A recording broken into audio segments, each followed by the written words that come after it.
सत्य को खोजने वाले आप सभी साधकों को हमारा प्रणाम।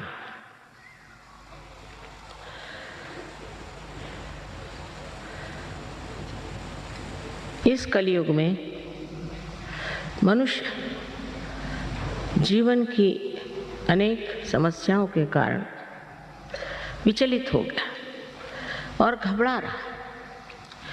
कलयुग में जितने सत्य को खोजने वाले हैं उतने पहले कभी नहीं हुए, और यही समय है जब कि आपको सत्य मिलने वाला है। लेकिन ये समझ लेना चाहिए कि हम कौन से सत्य को खोज रहे हैं, क्या खोज रहे हैं। नहीं तो किसी भी चीज़ के पीछे हम लग करके ये सोचने लग जाते हैं कि यही सत्य है। इसका कारण ये है कि हमें अभी तक केवल सत्य, एब्सोल्यूट ट्रूथ मालूम है। कोई सोचता है कि ये अच्छा है, कोई सोचता है वो अच्छा है, कोई सोचता है कि जीवन और ही तरह से बिताना चाहिए। तो विक्षुब्ध सारी मन की भावना और भ्रांति में इंसान घूम रहा। इस संभ्रांत स्थिति में उसको समझ में नहीं आता है कि आखिर क्या कारण है जो मेरे अंदर शांति नहीं। मैं शांति को किस तरह से अपने अंदर प्रस्थापित करूं। मैं ही अपने साथ लड़ रहा हूं, झगड़ रहा हूं, कुछ समझ में नहीं आता। यही कलयुग की विशेषता है, और इसी कारण इस कलयुग में ही मनुष्य खोजेगा। पहले इस तरह की संभ्रांत स्थिति नहीं थी। मनुष्य अपने मानवता से ही प्रसन्न था। अब आप इस मानव स्थिति में आ गए। इस स्थिति में अगर आपको केवल सत्य मालूम होता तो कोई झगड़ा ही नहीं होता। हर एक इंसान एक ही बात सोचता, और कुछ भी समझाने से, बतलाने से मनुष्य सिर्फ मानसिक हो जाता है, मेंटल हो जाता है। पढ़ पढ़ के भी मानसिक हो जाता है, और उसमें कोई शांति नहीं मिलती, उसमें कोई आराम नहीं मिलता, उसमें कोई चैन नहीं आता। तो सत्य क्या है ये समझ लेना चाहिए। अब बात यह है कि मैं जो कुछ भी आपके सामने बात कहूँ इसे आप एकदम से मान्य मत करें, क्योंकि अंधश्रद्धा से हम लोग पहले ही पीड़ित हैं। स्पेशली बंगाल में तो मैं सोचती हूँ यहाँ पर इस कदर तांत्रिक ये वो सब ने जकड़ डाला। और जब हम देखते हैं कि जो धर्म के नाम पे भी बहुत बोलते हैं और चलते हैं, वो भी पीड़ित हैं, वो भी बीमार हैं, उनको भी ये तकलीफ़ है, वो तकलीफ़ है, और वो भी आपस में लड़ रहे हैं, झगड़ रहे हैं। इसका मतलब उन्होंने अभी तक सत्य को प्राप्त नहीं किया, सिर्फ उसके बड़े बड़े इश्तिहार लगा के रखे। तब मनुष्य घबरा के पूछता है कि सत्य है क्या। सत्य और प्रेम ये दोनों एक चीज है। आश्चर्य की बात है कि इसका मिलाप लोग समझ नहीं पाते। समझ लीजिए आप किसी को नितांत प्रेम करते हैं तो आप उसके बारे में हर एक छोटी छोटी बातें जान लेते हैं, पर ये परमात्मा का प्रेम है, ये दैवी प्रेम है। इस प्रेम को सत्य मान लीजिए, ऐसा मैं नहीं कहूँगी, पर यह सिद्ध हो सकता है। उसके लिए आपको इस मानव चेतना से, ह्यूमन अवेयरनेस से ऊपर उठना होगा। तभी आप समझ पाएंगे कि सत्य और प्रेम एक ही चीज है, और ये दोनों ही चीज, दोनों ही बातें, दोनों ही गुण ऐसे मनुष्य में होते हैं जिसने आत्म साक्षात्कार को प्राप्त कर लिया। और जिसने अभी तक आत्म साक्षात्कार को प्राप्त नहीं किया और जो सिर्फ ऊपरी तरह से बातें करता है और काफ़ी लेक्चर देगा या काफ़ी कर्मकांड कराएगा, उससे आज तक किसी का फायदा हुआ नहीं और न होगा। इसके लिए जरूरी है कि हम समझ लें सत्य क्या है। हम ये शरीर, बुद्धि, मन, अहंकार आदि उपाधियां नहीं, हम शुद्ध आत्मा है, ये सत्य। क्योंकि हम कहते हैं ये हमारा शरीर, ये हमारा मन, ये हमारी बुद्धि, हमारी हमारी हमारी, मेरी मेरी मेरी, ये मैं है कौन, इसे जानना है। और ये मैं ही शुद्ध आत्मा है जो आपके हृदय में विराजता है, वही शुद्ध आत्मा। उसको प्राप्त करना, उसका प्रकाश अपने चित्त में लाना ही एक तरह से आत्मा का दर्शन है। और दूसरा सत्य ऐसे है, जैसे आप देखते हैं चारों तरफ ये फूल हैं, कितने सुंदर फूल, और ये फूल जिस पृथ्वी तत्व से निकले हैं, कितना चमत्कार है कि हर एक तरह का फूल अलग अलग तरीके से आता है और इसके लिए कुछ पैसा नहीं देना पड़ता। माँ का पृथ्वी तत्व जो प्रेममय है वो अपने आप इसको पनपाता है, सुगंधित करता है और रंग बिरंगों से भर देता है। ये एक महान आश्चर्य की बात है कि हम इस बारे में सोचते ही नहीं कि जीवित कार्य कैसे होते। जैसे किसी डॉक्टर से पूछे कि हमारा हार्ट कौन चलाता है, हमारा हृदय कौन स्पंदित करता है, तो डॉक्टर ये कहेगा कि इसकी एक ऑटोनॉमस नर्वस सिस्टम है। तो ये ऑटो है कौन? स्वयं चालित संस्था है। तो ये स्वयं कौन है? वो स्वयं ही आपका आत्मा है। इसको प्राप्त कर लेना, उसका प्रकाश अपने अंदर लाना, ये आत्म साक्षात्कार हो। और इस चारों तरफ फैली हुई परमात्मा की प्रेम शक्ति, जिसने ये सुंदर फूल उगाए जो हमारे हृदय को भी चलाते, उससे एकाकारिता करना, ये योग है। यही योग है और इसका जन्म सिद्ध अधिकार आप सब मानव जाति को है। लेकिन इसको प्राप्त करने के लिए अगर कोई मूढ़ हो तो वो नहीं प्राप्त कर सकता, कोई बेवकूफ़ हो वो नहीं, कोई उद्दाम मगरूर हो वो नहीं प्राप्त कर सकता। उसके लिए नम्रता चाहिए और मांग चाहिए कि हमें ये चीज़ चाहिए। हृदय से, प्रेम से अगर मनुष्य अपने को जरा सा भी देखे तो वो अब एक अधूरा है और उसके अंदर अनेक शक्तियां हैं जिसका प्रादुर्भाव, मैनिफेस्टेशन हो सकता है। लेकिन उसके लिए मनुष्य को ये समझना चाहिए कि आप नम्रतापूर्वक इसे अपने हृदय से मांग, क्योंकि अगर प्रेम की शक्ति मांगनी है तो प्रेम पूर्वक ही मांगी जाती है। लड़ाई झगड़े से और परेशान करने से ये शक्ति कभी भी प्राप्त नहीं। इस शक्ति के बारे में आपको पहले बता ही चुके हैं वो कि त्रिकोणाकार अस्थि में ये शक्ति कुंडलिनी नाम की है। अब ये कोई नई बात मैं नहीं कह रही हूँ, हमारे शास्त्रों में छठी, समझ लीजिए छठी शताब्दी, जबकि शंकराचार्य है उन्होंने इस पर बात की, लेकिन 13,000 वर्ष मार्कंडेय ने कुंडलिनी की बात की, पर सब संस्कृत भाषा।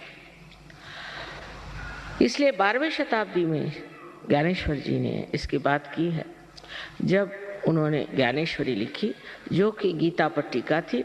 उसमें छठे अध्याय में उन्होंने लिख दिया कि कुंडलिनी शक्ति से आत्म साक्षात्कार घटित होता। तो उस वक़्त के जो धर्म मार्तंड थे उन्होंने कहा नहीं, ये निषिद्ध है, छठा जो अध्याय है निषिद्ध है, किसी ने पढ़ा नहीं लिखा नहीं। इस तरह से जो हमारे अंदर निहित छिपी हुई जो शक्ति है जो कि हमें उस स्थिति में पहुंचा सकती है, वो पूर्णतः एक अंधकार में, एक जिसको कहना चाहिए कि अज्ञान में, इग्नोरेंस में छिप गई। फिर हमारे यहाँ एक से एक बुद्धिमान लोग निकले, इंटेलेक्चुअल्स, जिसके लिए कबीर ने कहा है पढ़ी पढ़ी पंडित मूर्ख भय। पहले मैं सोचती थी कि पढ़ पढ़ के पंडित मूर्ख कैसे हो जाएंगे, ऐसे कैसे हो सकता, लेकिन मुझे बहुत मिले ऐसे। उनसे बात करने से पहले वही बोले जाते थे और क्या बोलते थे भगवान जाने, ये किताब में लिखा, वो किताब में लिखा। मैंने कहा आपकी किताब में क्या लिखा है वो बताइए। तो हम अपने से अनभिज्ञ, अपने से अपरिचित दूसरों ही की बातें अपने खोपड़ी में भर लेते हैं। ये तो इंटेलेक्चुअल साइड हो गई। और दूसरी हो गई भक्ति की साइड, तो उसमें भी एक तरह का नशा, एक तरह का नशा है, चेतना नहीं। दोनों चीज में एक तरह से वास्तविकता से दूर, असलियत से परे, रियलिटी से बिल्कुल दूर हम खड़े हुए। अब आपको एक उदाहरण देंगे। आपके यहाँ हरे रामा हरे कृष्णा का बड़ा जोर चल रहा, लेकिन शिकागो में मैं गई थी तो वहाँ शिकागो में उनके अब जो गुरु हैं वो आए, तो वो बिल्कुल पतली धोती पहन के और ऊपर एक बनियान पहन के आए, और इतनी ठंड थी कि मैं तो शॉल में भी ठिठुर रही थी और वो भी ठिठुर रहे थे। तो मुझे मिलने आए, मैंने कहा ये आप क्या पहन रहे हो, ये ऐसी पतली धोती क्यों पहने हो भाई, इतनी ठंड है, मैं तो माँ हूँ ना। तो दुख लगा कि ये बेचारा धोती क्यों पहने। सो कहने लगे कि भाई बात यह है कि मेरे गुरु ने कहा कि आपको धोती पहने चाहिए तभी आपका मोक्ष होगा। मैंने कहा अच्छा। हमारे भारतवर्ष में 80% लोग धोती पहनते, बंगाल में तो और भी ज़्यादा। और इन सबका अगर मोक्ष होने वाला है तो तुमको स्थान कहाँ मिलेगा। फिर उसने बाल सब मुंडाए हुए थे बेचारे ने, और एक चोटी रखी हुई थी। सो मैंने कहा ये बाल क्यों मुंडा लिए। कहले गुरु ने कहा जब तक बाल नहीं मुंडाओगे तब तक तुम्हारा मोक्ष नहीं हो सकता। उस पर कबीर ने एक बड़ा सुंदर कहा है कि अगर बाल मुंडाने से आप स्वर्ग में जा सकते हैं तो जिस मेंढे के हर साल 2 बार बाल मुंडाए जाते वो आपसे पहले पहुंच जाएगा। और वो इसको मानते हैं बड़े श्रद्धापूर्ण रीति से, और मुझसे नाराज हो गए कि आपके मैं गुरु के विरोध में बोल रहे हूँ। नहीं, मैंने कहा मैं तो माँ हूँ ना, तो इसलिए पूछ रही हूँ कि भाई ये अपनी दुर्दशा क्यों बनाए। फिर दूसरी बात समझने की है कि उपवास करो, ये नहीं खाओ वो नहीं खाओ, उपवास करो, सर के बल खड़े हो जाओ, ये करो। कहने काय के लिए, मोक्ष प्राप्ति के लिए। घर परमात्मा आपके पिता स्वरूप प्रेम स्वरूप है, तो कौन पिता चाहेगा कि अपना बच्चा सर मुंडा के पतली सी धोती पहन करके सर के बल खड़ा हो जाए अपने पिता से मिलने के लिए। बताइए कितनी अजीब सी बात है। कोई पिता चाहेगा कि अपना बच्चा भूखा मरे। और माँ को तो अगर सजा देना तो खाना बच्चे बंद कर देते, हम खाना नहीं खाएंगे, हो गया माँ खत्म। कुछ भी गुस्सा आएगा उनका खत्म हो जाता। आप तो माँ को बहुत अच्छे से जानते। तो कौन ऐसा विचित्र तरह का आलंबन है जिससे आप इस मोक्ष को प्राप्त हो सकते। आप जब मनुष्य हुए तो आपने कितना पैसा खर्च किया। आप कौन से तांत्रिक के पास गए थे कि गुरु के पास गए थे, कुछ किया था? आप मनुष्य तो हो ही गए ना।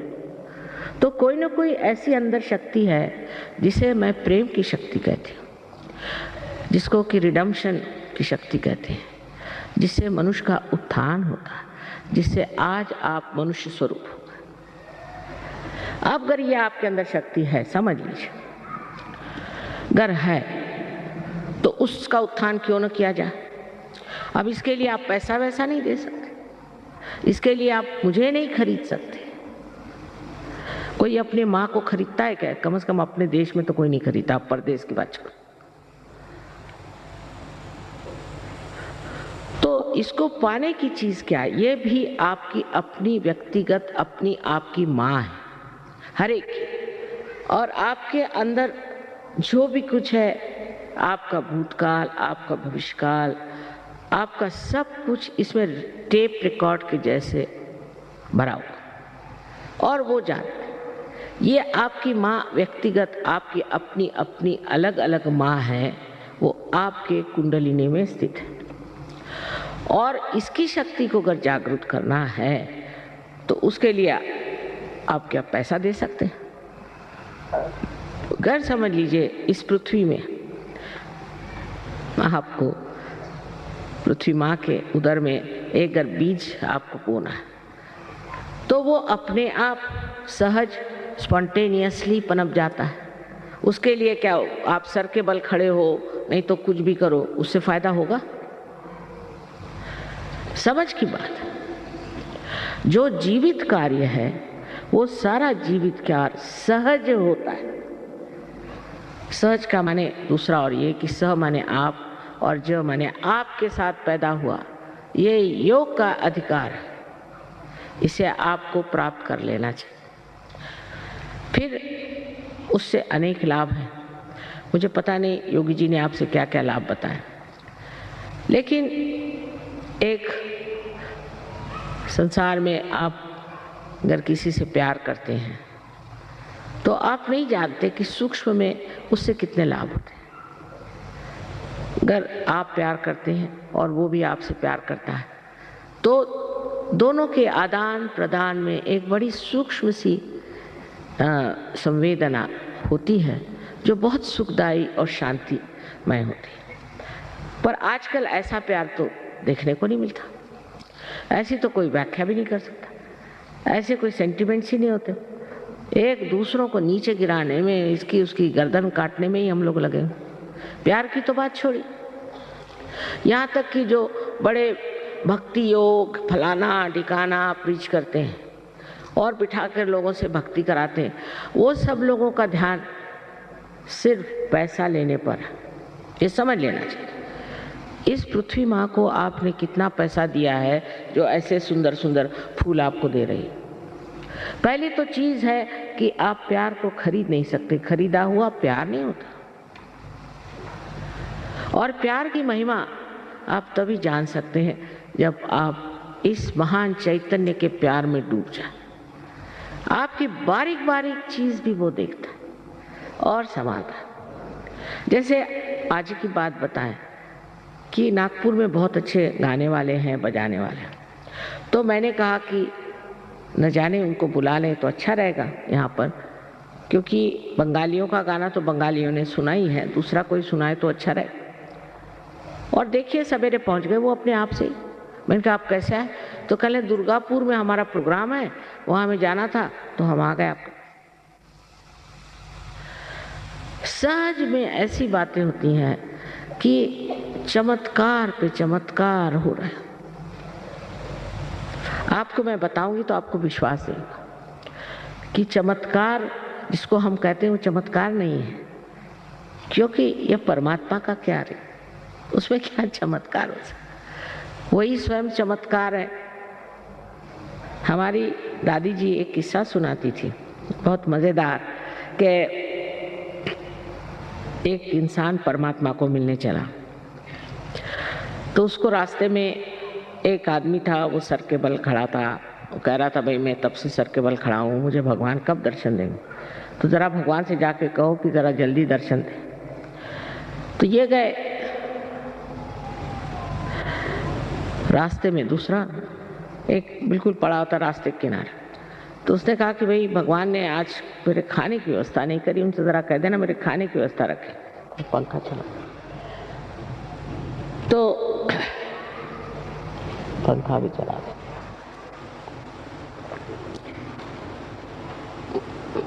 तो इन्होंने कहा कि अच्छा हम कह देंगे भगवान से।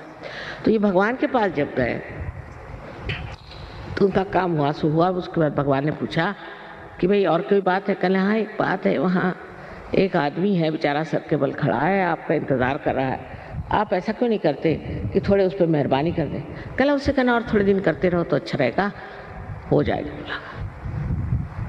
उसके बाद दूसरे आदमी के बारे में उनका कि साहब उसको तो खाना नहीं मिला, ऐसे रास्ते पड़ा, कह रहा था भगवान से कह देना। अरे उनका खाने में ये कैसे हो सकता? एकदम उसका इंतजाम करो। तो ये अचंभे में पड़ गया कि वो तो सर के बल पर खड़ा है तब से, उसकी कोई परवाह नहीं, और ये ऐसी रास्ते पर ऑर्डर दे रहा और इसकी इतनी परवाह करे। अब ये प्रेम की बात है। तो उनसे परमात्मा ने कहा अच्छा तुम ऐसा करो, तुम नीचे जा रहे हो ना, तो दोनों से एक ही बात कर। क्या बात? कि मैं भगवान के यहाँ गया तो एक सुई के टोक में से उन्होंने सुई के छेद में से एक उसमें से ऊँट निकाल दिया। बस इतनी बात करना था। तो ये आए नीचे, तो पहले इनको वो मिला जो कि सर के बल खड़ा था। फिर ज़रा उनका भाई तुम ठीक आ जाओ, कहा कि अच्छा हम आएंगे कभी। भगवान ने कहा तो और क्या देखा तुमने भगवान? अरे मैंने बड़ा आश्चर्य देखा कि उन्होंने सुई के छेद में से एक ऊँट निकाल दिया। अरे कहने क्या झूठ बोल रहे हो? भगवान के यहाँ क्या हुआ है, तुम तो मुझसे झूठ बता रहे। अच्छा कहने फिर वो दूसरा आदमी था उसके पास, अरे यहाँ खाने का तो इंतज़ाम हो ही जाता, मैंने सोचा ऐसे ही बता दें। तो और क्या देखा तुमने? तुम बताया कि एक आश्चर्य की बात कि एक सुई के छेद में से उन परमात्मा ने एक ऊँट को निकाल दिया। अब इसमें जो सूक्ष्म बात है वो समझिए। तो वो कहता है इसमें आश्चर्य कौन सा? अरे वो परमात्मा है।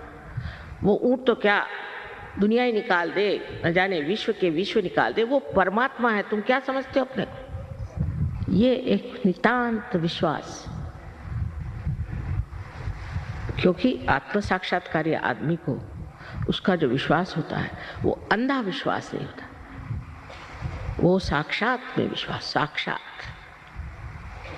कोई भी चीज अंधे से मान लेना ये मनुष्य के लिए शोभा नहीं देती। आप पहले इसका साक्षात करिए, पहले आप सत्य को जान लीजिए, और सत्य को जानने के बाद आप जानिएगा कि आप कितने महान और गौरवशाली हैं। अभी तो आप अपने बारे में कुछ जानते ही नहीं। जैसे कि किसी छोटे गांव में चले जाइए जहाँ बिजली नहीं कुछ नहीं, और टेलीविज़न ले जाइए और उनसे कहे कि देखो इसमें सब तरह की फिल्म आएंगी, फोटो आएंगे। ये कहला ये डब्बे में, इस डब्बे में? कहला हाँ इसी डब्बे में। जब उसका कनेक्शन हो जाता है तो वो हैरान, इस डब्बे में इस चीज़ कैसे है? ऐसे हम भी अपने को एक डिब्बा समझते हैं। और ख़ासकर बंगाल में मैंने देखा है कि इंसान बहुत निराश रहता है हमेशा, और रोने के गाने गाते रहता है, रोने में रहता है। अब दिन बदल गए, ये समझना चाहिए कि नया समय आ गया। ये बड़ा एक विशेष समय, इसको मैं ब्लॉसम टाइम कहती हूँ, बसंत बहार कहती हूँ। लेकिन बहुत से लोग इतने निराश हो गए, इतने निराशा में फंसे हुए हैं कि वो समझ ही नहीं सकते कि इस निराशा के बाद एक बड़ी भारी सुबह होने जा रही जो सारे दुनिया में छा जाएगी, और वो आज का समय है। लेकिन सहयोग में एक ही बस बात है कि आत्म साक्षात्कार हो जाएगा, कुंडलिनी का जागरण हो जाएगा, सब कुछ हो जाएगा। लेकिन उसके बाद आपको इसको बहुत पल्लवित करना है, बढ़ाना है, वृक्ष बनना है। यही लोग कम हो जाते हैं। जैसे अभी मेरे लेक्चर में इतने लोग आए, पिछली मर्तबा से कम आए, क्योंकि इसमें कुछ ना कुछ बनना होता है। ये नहीं कि मैं सहयोगी हूँ, नहीं। सहयोगी का मतलब ये कि आपके अंदर क्या क्या शक्तियाँ जागृत हुई। सबसे तो पहले आपको वो स्थिति मिलती जिसे हम लोग निर्विचार समाधि कहते हैं। विचार हमारे अंदर आते हैं और जाते हैं, भूतकाल से भविष्यकाल तक हम सोचते रहते हैं, पर वर्तमान को हम नहीं जानते, और वर्तमान असलियत है। तो विचार उठे नीचे गए, फिर विचार उठे नीचे गए, उसके बीच में एक जगह है जिसे विलंब कहते हैं, पॉज। वो विलंब को हम नहीं पकड़ पाते जहाँ वर्तमान है। या तो आगे की बात सोचते हैं, पीछे की, जैसे अभी जिनको जाना है वापस सोच रहे होंगे कि अब ट्रैम मिलेगी नहीं, बस मिलेगी कि नहीं, ये है नहीं वो नहीं है। या तो पिछली बातें सोचते रहें। और मैं अगर कहूँ कि अभी वर्तमान में आप खड़े हो जाइए तो नहीं हो सकते, क्योंकि एक विचार उठा खत्म, दूसरा विचार उठा खत्म, और हम उसके ऊपर में नाचते रहते हैं। लेकिन जब कुंडलिनी जागृत होती है तो विचार लंबाकृत हो जाते हैं, ऐसे रिलैक्स हो जाते हैं, लंबाकृत, और उसके बीच में जो जगह बन जाती है और वर्तमान में आप खड़े हो जाते हैं। और जब आपका चित्त वर्तमान में होता है तो आप कुछ नहीं सोचते, निर्विचार, और निर्विचार में आनंद झरने लग जाता है। अब जैसे यहाँ एक बड़ा सुंदर कारपेट है, एक उदाहरण के लिए, तो मैं कहूँगी भाई कितना सुंदर है, अब मैं करिए, मेरा है तो मेरे लिए सर दर्द हो जाएगा कि भाई ख़राब ना हो जाए, ये नहीं वो नहीं, इंश्योर करो, सब जो होते हैं प्रॉब्लम्स कोई चीज़ पाने की। और मेरा नहीं दूसरे का है तो मैं ये सोचूंगी कितने का मिला, कहाँ मिला, कब पाएंगे ये। लेकिन अगर हम निर्विचार इसे देखें तो इसको बनाने में जिस कलाकार ने अपना आनंद बूंद दिया है, वही आनंद सर से लेकर नीचे तक ठंडा ठंडा बहना शुरू हो जाए और उस आनंद में आप स्नात हो जाएंगे। जब आप निर्विचार हो जाते हैं तब आप अपने शांति में खड़े हो जाते हैं। शांति, ये कहने की बातें हैं कि शांति के बड़े बड़े इन लोगों ने ऑर्गेनाइजेशंस बनाए, शांति में अवार्ड्स दिए, ये वो। मैंने तो बहुत से लोगों को देखा है जिनको बड़े शांति अवार्ड्स मिले, इतने गर्म होते हैं, इतनी गर्म तबीयत कि उनसे अगर मिलना हो तो एक लकड़ी जाके लेके जाइए सामने, और नहीं तो लेके 2-4 झापड़ ही मार देंगे आपको। कोई आप उनसे बात ही नहीं कर सकते, इतने गुस्से ले लो, उनमें कोई प्रेम की झलक भी नहीं। वो क्या है, शांति दे। और उनको इंटरनेशनल अवार्ड्स मिले, पता नहीं किस तरफ से देख के दिए उनको इंटरनेशनल। इस प्रकार हम लोग बिल्कुल भुलावे में रहते हैं, क्योंकि हमारे अंदर की जब शांति प्रस्थापित होती है तब हम समझते हैं कि शांत चित्त क्या होता है। जैसे कि आप पानी में खड़े हैं तो आप परेशान हैं उसकी लहरों से, क्योंकि लहरें आकर के आपको डरा रही कि कहीं डूब न जाए। पर अगर आप किसी नाव में चले जाए तो आप लहरें देख रहे हैं, मजा आ रहा है, आपको घबराहट नहीं। पर अगर आप तैरना जानते हैं तो आप कूदते हैं नीचे में और जो डूब रहे हैं उनको बचा सकते हैं। इसी प्रकार सहयोग में आपकी प्रगति होती। पहले आप निर्विचार समाधि में उतरते हैं, फिर आप निर्विकल्प समाधि में उतरते हैं। कभी कभी ये किसी को दोनों एक साथ मिल जाते हैं। ये बड़ी आश्चर्य की बात है, दोनों चीज एक साथ घटित होती है और इसमें इंसान जो है उस शांति को भी प्राप्त करता है और उन शक्तियों को भी प्राप्त करता है जो उसके अंदर निहित है। पर उसका कोई वो ये नहीं उसके लिए बाल मुंडा ले या उसके लिए भगवा वस्त्र पहने, कुछ ये सारे भाव अंदर। आपको तो राजा जनक की कहानी मालूम है, मुझे नहीं बताना चाहिए, पर जैसे अब मैं गृहस्थ हूँ, मेरे पति ऐसे ऐसे हैं, चलो उन्होंने कहा तो कपड़े पहन लिए अच्छे, कहा तो जेवर पहन लिए। जब किसी चीज को पकड़ा ही नहीं तो छोड़ेंगे क्या? अगर आपने पकड़ के रखा है तो आप छोड़ सकते हो, पर अगर पकड़ा ही नहीं तो छोड़ो क्या? इस तरह की स्थिति जो है संन्यास्त अंदर से होती है, बाह्य से दिखाने की स्थिति नहीं होती। बाहर से तो कपड़े सन्यासी के पहले, अंदर धंधे चोरों के, इसका फायदा क्या? तो ये जो ढोंग है ये सब खत्म हो जाता है, क्योंकि मानव अपनी इज्जत करने लगता है, अपना मान उसको होता है, उसके अंदर एक तरह की चमक आ जाती है कि मैं क्यों, मुझको क्या करना। और ये आत्म साक्षात्कारी लोग ही दुनिया में बड़ा बड़ा नाम करते हैं। जैसे अपने तिलक साहब, तिलक आत्म साक्षात्कारी थे, इसमें कोई शक नहीं। अब्राहम लिंकन थे, वो आत्म साक्षात्कारी थे। शास्त्री जी थे, वो आत्म साक्षात्कारी। हमें तो हम कहते हैं कि जो लोग आत्म साक्षात्कारी नहीं, वो कभी भी सत्य पे टिक ही नहीं सकते। आप कोई भी ऑर्गेनाइजेशन ले लीजिए, बस झगड़े शुरू आपस में। क्यों? क्योंकि असत्य पे खड़े हो, इसीलिए सब डामाडोल हो रहे हैं। तो पहले आपको प्राप्त करना चाहिए कि अपनी अंदर की शांति। इस शांति को प्रस्थापित किए बगैर आप कोई भी विश्व में शांति नहीं कर सकते। आपको आश्चर्य होगा, रशिया में यहाँ से कहीं अधिक लोग, सारा इससे बड़ा भी होता है स्टेडियम, सारा भर जाता है और सारे के सारे एक साथ पार हो जाते हैं। और इतने शांत चित्त लोग हैं रशिया के। कम्युनिज्म का यही फायदा मैंने देखा कि उनको किसी चीज़ से, जिसको कहते हैं कि किसी चीज़ को पकड़ नहीं है। उनकी गवर्नमेंट ने कहा अच्छा तुमको हम तुम्हारे फ्लैट्स दे देते हैं, ले लो। कहना ना, हमको नहीं चाहिए, तुम ही रखो। ये एक फायदा हुआ। उसमें 35 या 40% लोग बहुत ही बेकार हैं।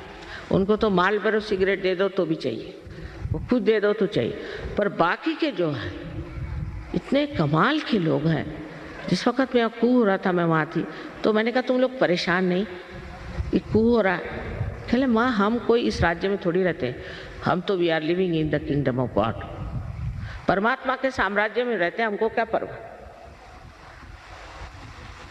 और इस तरह से उन लोगों ने अपने को समझ लिया, इस तरह से पार हो जाते हैं। हजारों लोग रशिया में पार। एक गांव है तलियाती, वहाँ 21,000 सहयोगी है। सहयोगी है, इसमें फ़र्क है पार हो जाना और सहयोगी होना। और एक मजाक ऐसा है कि उन्होंने एक अमेरिकन सहयोगी से पूछा कि भाई अमेरिका में कितने सहयोगी हैं, तो उन्होंने कहा कि 57 तो कहा है तुम्हारे यहाँ 57,000 है, हमारे तो तलियाते में 21,000 ही। तो ये फर्क अमेरिकन और एक रशियन का है। ये समझने की बात है कि जो रशिया में हालत हो गई वो यहाँ भी होगी, इसमें कोई शंका नहीं, पर उसमें ये देखना है कि आप लोग सहज में हैं या नहीं, क्योंकि सहज ये मध्य मार्ग है, बुद्ध का बताया हुआ मध्य मार्ग, मध्य में आना चाहिए। एक एक्सट्रीम में राइट, एक एक्सट्रीम में लेफ्ट है, इसके मध्य में जो है वो सहज हो गए और आप मध्य मार्गी होते हैं। आप बुद्धिस्ट नहीं होते, वो भी एक नमूने हैं, बुद्धिस्ट को छोड़िए, पर मैं कहती हूँ कि आप मध्य मार्गी हो जाते, असलियत में मध्य मार्गी हो जाते, एक संतुलन आपके अंदर आ जाता। उसके बाद आपके अंदर, अब ये बंगाल तो कला के मशहूर है, बहुत कला है, लेकिन उस कला का प्रादुर्भाव नहीं, उस कला के संसार में कहना चाहिए कि लोगों को पहचान, और वो कला जो आपके अंदर आज ऐसी ही बंगाल में घुट रही है वो सारे विश्व में फैल जाए, क्योंकि आपके अंदर एक ऐसी व्यक्ति जागृत हो जाएगी जो एक विशेष रूप की कला को बढ़ावा देने के लिए, उसके प्रादुर्भाव के लिए एक विशेष रूप से कार्यान्वित होगी। अब हमारे यहाँ बहुत से कलाकार सहयोग में आकर के कहाँ से कहाँ पहुँच गए। आपने देबू चौधरी का नाम सुना होगा, उनके हाथ में क्रैम्प्स होते थे, पहले बजा नहीं पाते थे, सहयोग में आते, आज कहाँ से कहाँ पहुँच गए।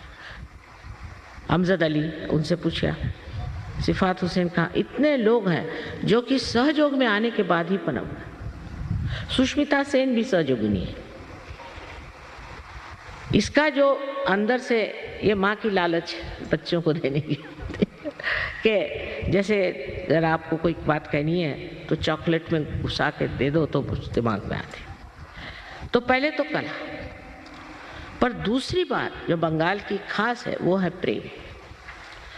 मेरे ख्याल से दुनिया में सबसे श्रेष्ठ लेखक बंगाल में हुए शरद चंद्र, उनसे बढ़ के कोई लेखक नहीं, जिन्होंने कि इतना प्यार को समझा, इतना बारीक बारीक संवेदना उन्होंने लिखी।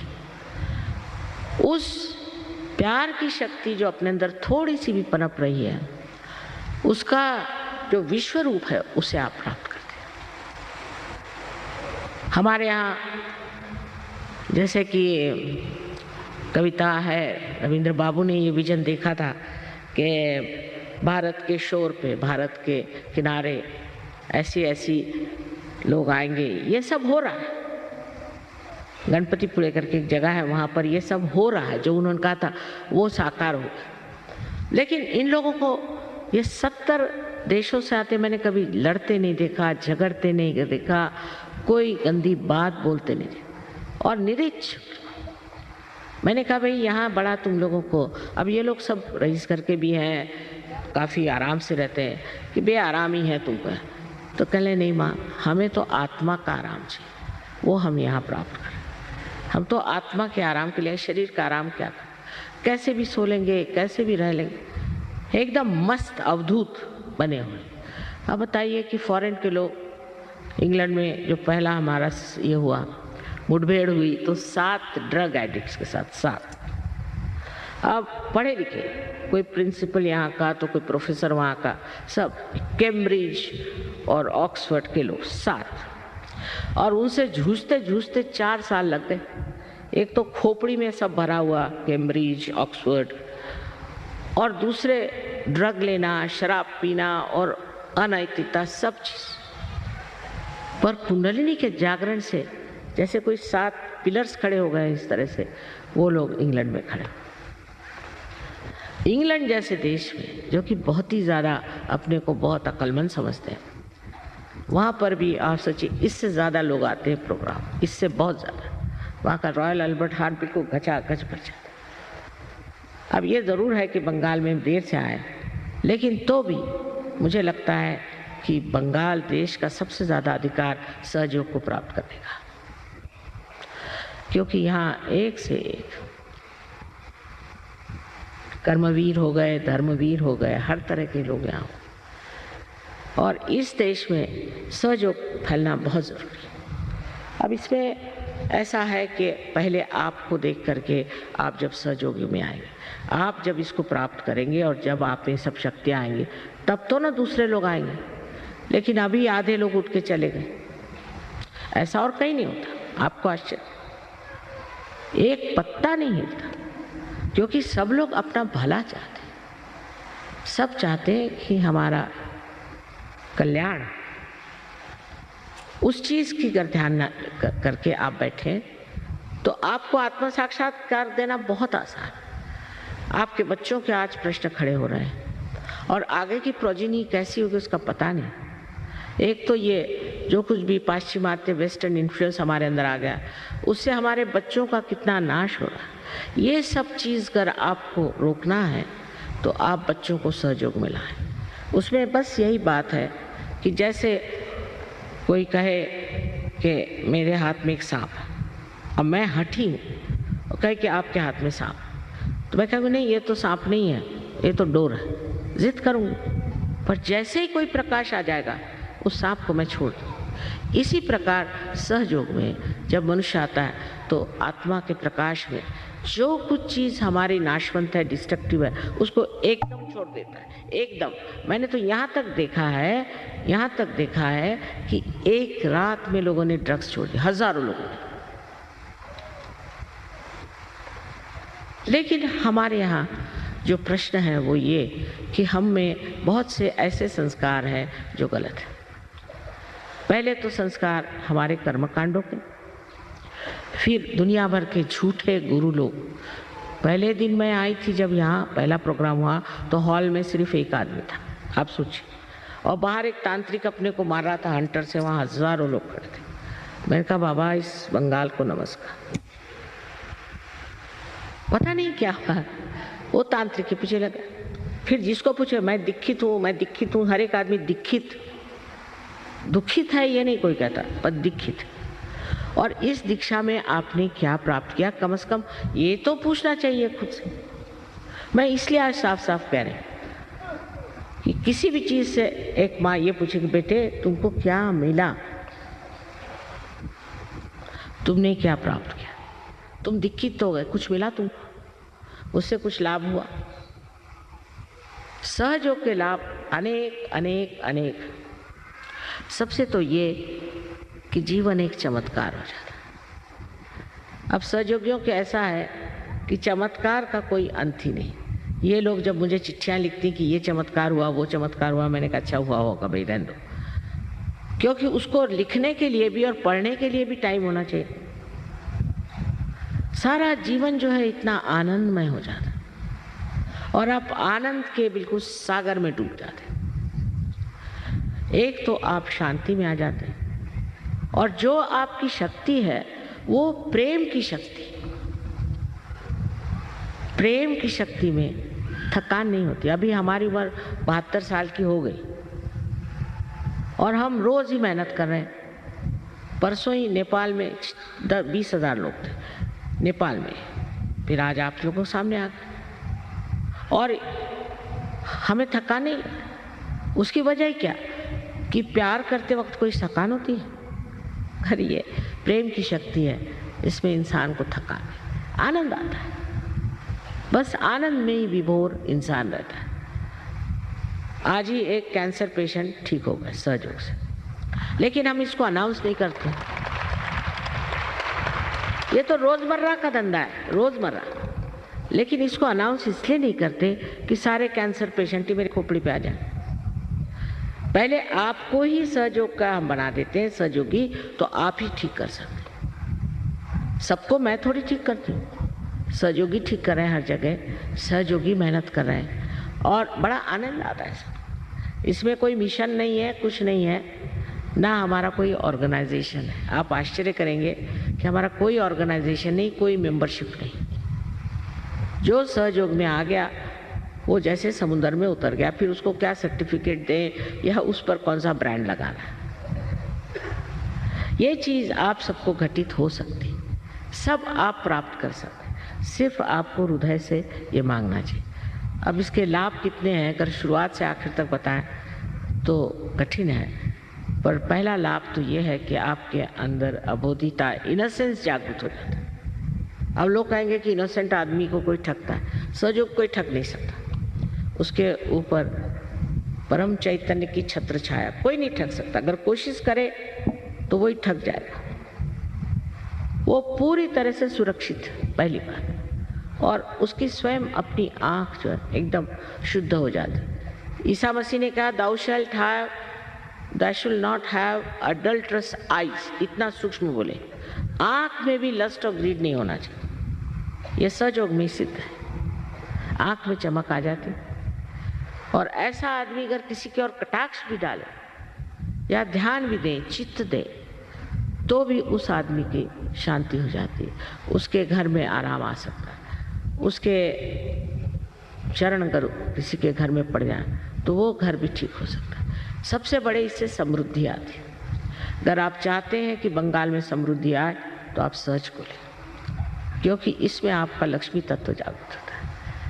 जब आपका अटेंशन, आपका चित्त एकाग्र होकर किसी चीज को पकड़ता है और जब आपकी बुद्धि में आत्मा का प्रकाश आ जाता है तो न जाने कहां से कहां लोग चले गए, समृद्धि भी बहुत आती है।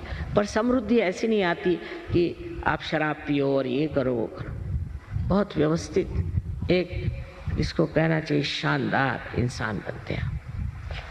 अपने प्रति बहुत आदर और दूसरों के प्रति आदर हो जाता है। आदर से भी कहना चाहिए प्यार, और एक ऐसा प्यार जो बिल्कुल निर्वाज, शुद्ध, निर्मल है। ऐसा प्यार आपको एक दूसरे से प्राप्त भी होता है और आप एक दूसरे को देते भी। आज आपको पता है महाराष्ट्र से यहाँ 100 लोग आए हुए, महाराष्ट्र से 100 लोग यहाँ बैठे हुए हैं। इस महाराष्ट्र में बड़ी मेहनत करी मैंने, लेकिन संतों की भूमि है महाराष्ट्र, और इनका सहज की जो बैठक बड़ी जरूरत है। जैसे इनके गाने की बैठक है वैसे ही इनके सहज की भी बैठक है। वैसे ही बंगाल में भी ऐसे ही लोग यहाँ बड़े कर्मवीर हो गए। अब ज़रूरत है नए आंदोलन की और नए एवोल्यूशन की, जहाँ पर मनुष्य अपने उस स्तर में पहुँच जाए जो उसके लिए साध्य है और जो उसको मिलना ही। इस आधे अधूरे जिंदगी तो अच्छा है, इसे आप प्राप्त करें और करना कुछ नहीं। आपकी सर्जनता, आपकी क्रिएटिविटी इतनी बढ़ जाएगी कि आप खुद समझ नहीं पाएंगे ये कहाँ से आए। ऐसे ऐसे लोग जिन्होंने कभी कविता तो क्या, कोई भी लेख भी नहीं लिखा, ऐसे कविताएं, और महादुष्ट लोग भी उनकी शक्लें बदल गई। इसमें ये समझ लीजिए कि एक मनुष्य एक नए अवतरण में उतर आता है, और ये सब आपका ही है, मेरा क्या। आप ही की कुंडलिनी और आप ही का पाना, सिर्फ एक जागृति की बात है। जागृति हो जाए, जैसे कि एक बीज में से एक अंकुर निकल आता है, इस तरह से जागृति हो जाएगी। पर जागृति के बाद उसको वृक्ष बनाना आपको जरूरी है। इसमें कच्चे पड़ जाते हैं। इसमें मैं कहूँगी रशियंस ज़बरदस्त होगा। और नॉर्थ इंडिया में दिल्ली जैसी जगह 16,000 सहयोगी हैं। आप समझ सकते हैं कि नॉर्थ इंडिया, जहाँ की उनको दत्तात्रेय कौन मालूम नहीं, कुछ मालूम, कुंडलिनी को कुंडली कहते थे, ऐसे लोग इतने ऊंचे पद पर क्यों चले गए? उनमें कंडीशनिंग नहीं, कुछ कोई उनमें ऐसे संस्कार बैठे नहीं जिससे वो जकड़ गए। और बंगाल में तो सबसे सृजन शक्ति सबसे ज़्यादा है।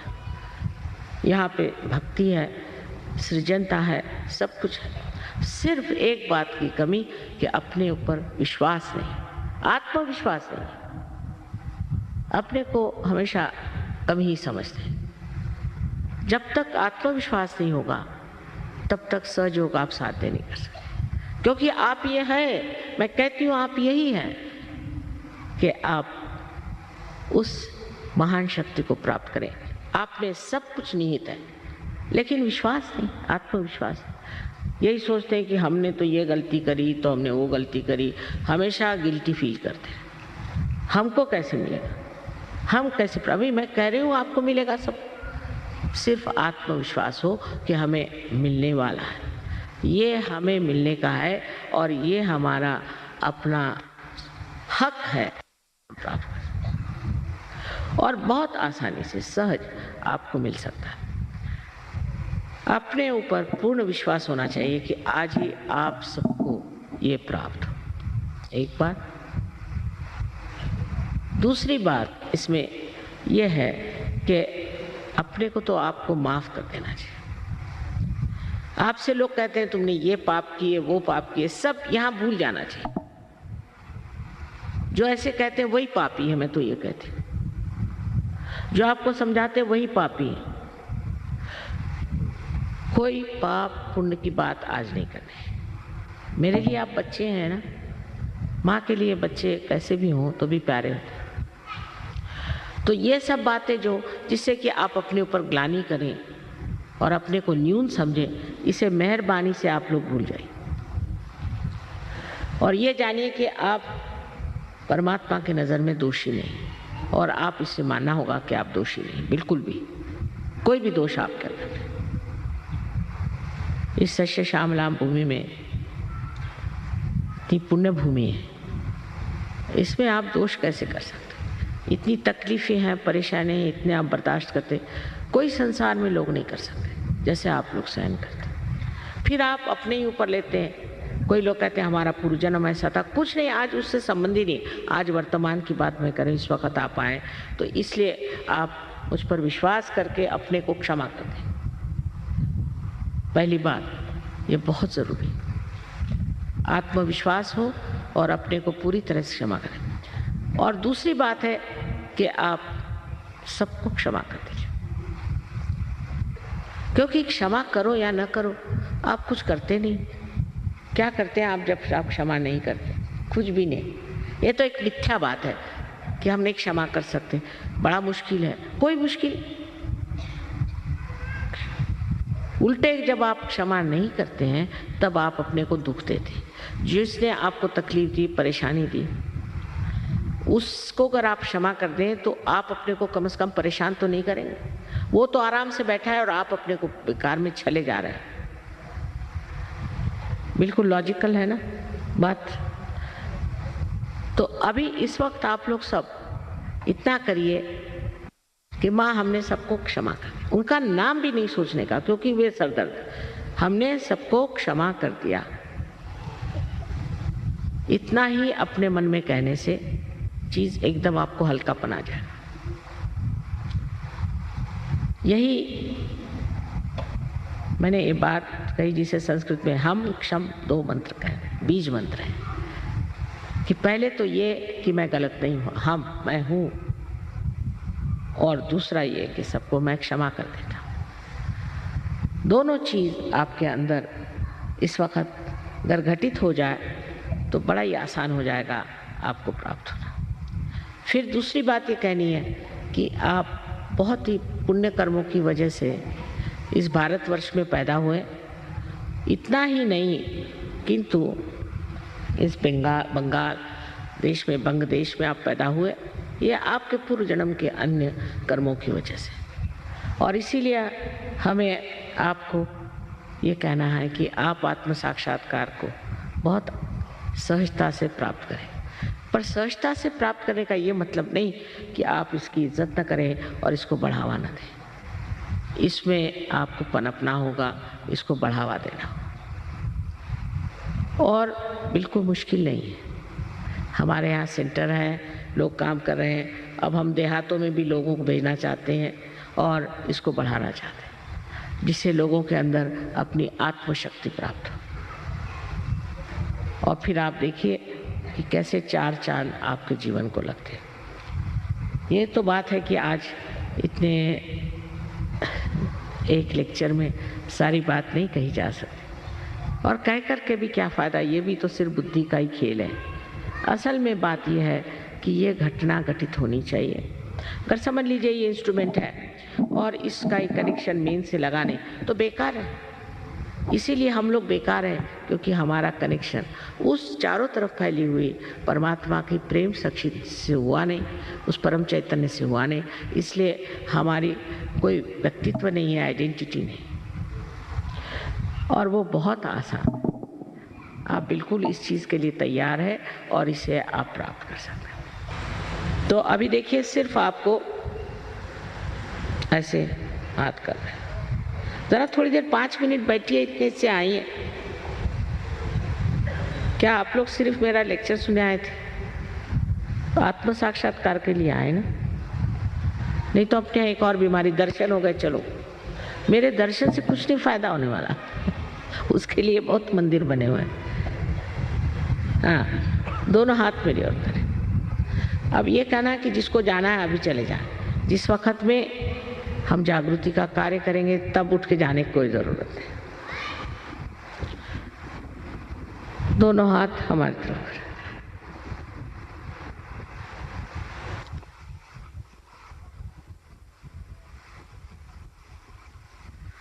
अब पहले तो आपको चाहिए कि अब आप अपने को बिल्कुल तरह से क्षमा कर दें। इस वक्त अपनी गलतियां और पाप पुण्य जोड़ने की जरूरत है।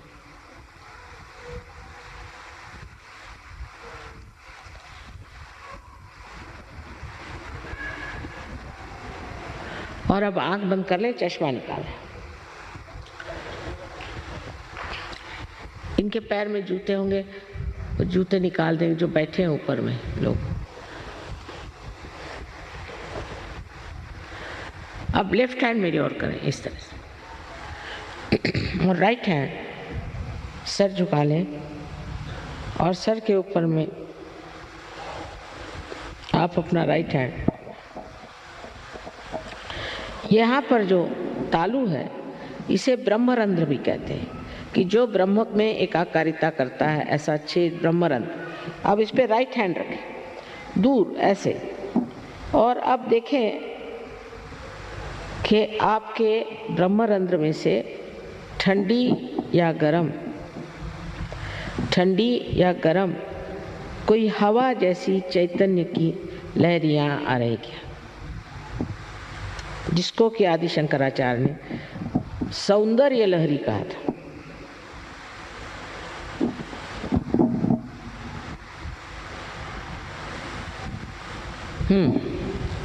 नीचे सर झुकाएं, नीचे सर झुकाएं। अब मेरे और राइट हैंड करें, और फिर से अपना सर झुकाएं, और लेफ्ट हैंड से अब देखें, सर पे हाथ नहीं रखें, सर से दूर सर झुका के, लेकिन शंका नहीं करने की, आप ही के सर से ठंडक आ रही, शंका नहीं करनी, सर झुकाए। अब अगर गर्म आ रहा है, इसका मतलब यह है कि आपने अपने को या दूसरों को क्षमा नहीं की, तो वो अभी आप क्षमा करें। और इस वक्त ये मांगना है कि हमें माँ आत्म साक्षात्कार दीजिए। आप मांगिए मन में कि माँ हमें कृपया आत्म साक्षात्कार दीजिए। मैं ज़बरदस्ती नहीं कर सकती, मैं आपकी जो स्वतंत्रता है उसको नहीं छू सकती, क्योंकि अगर स्व का तंत्र बताना है तो उसके लिए ज़रूरी है कि आपकी इच्छा से सब होगा।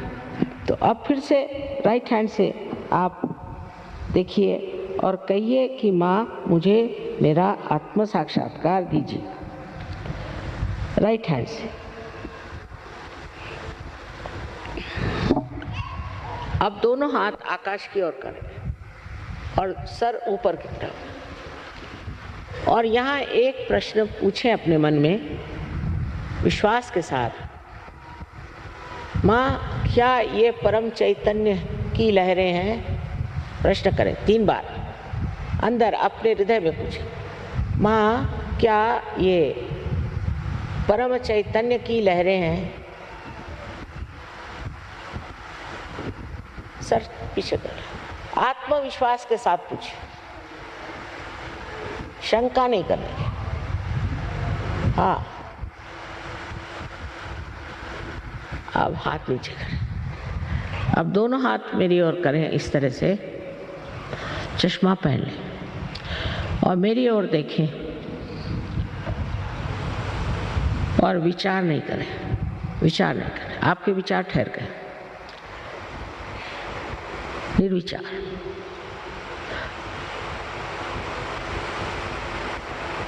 यही निर्विचार समाधि। अब जिन लोगों के हाथ में या उंगलियों में या ब्रह्मरंध्र से ठंडी या गर्म हवा आई हो, वो दोनों हाथ ऊपर करें।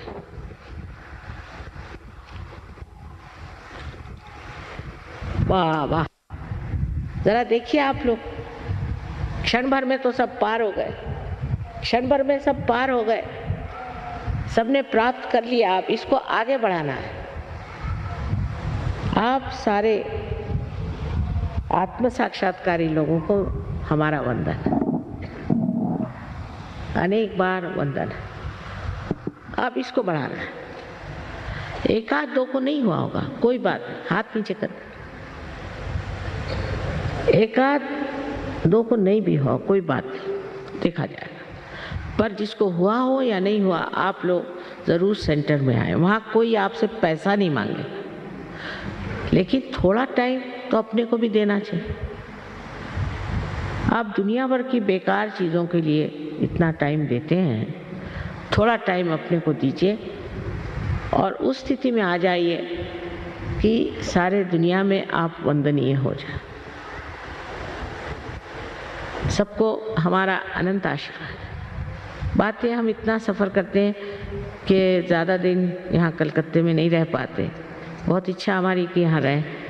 अब इतनी विनती है कि आप लोग अपने को एक अंकुरित बीज समझ करके एक वृक्ष रूप से तैयार हो जाए, और फिर आप जानिएगा कि आपके अंदर हजारों शक्तियाँ, और सारी शक्तियाँ प्रेम से लिपटी हुई, बहुत ही सुंदर आपका जो अंतर का स्वरूप है वो जागृत हो जाएगा। आप सबको अनंत आशीर्वाद।